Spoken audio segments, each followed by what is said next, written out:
In today's video, I'm going to teach you how to link a button to section in Dorik. We'll start by signing into your Dorik account. Head to the Dorik login page and sign in as you normally do. If you use Google, choose the option to sign in with Google and select your account.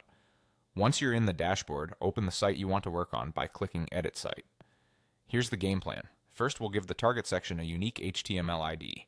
Then we'll point your button to that exact ID so the page smoothly scrolls to it.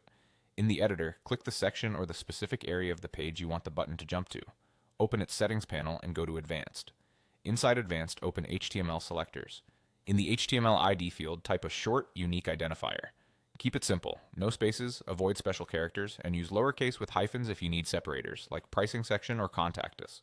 Copy the exact ID you just entered. The value is case sensitive, so an uppercase letter or extra character will break the link. Now select the button you want to use as the trigger. Open the button settings and switch to General. Find Button Link and open the Link Type dropdown. Choose Section. You'll see a field asking which section to link to.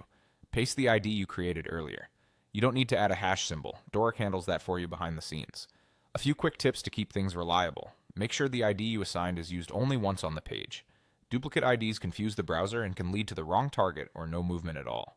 If your layout is heavily nested, apply the ID to the section you want the page to scroll to, not a random child element, unless that's intentional. For clarity, stick with short descriptive names so you can easily recognize them later. This setup is ideal for single-page navigation, creating a smooth professional scroll experience.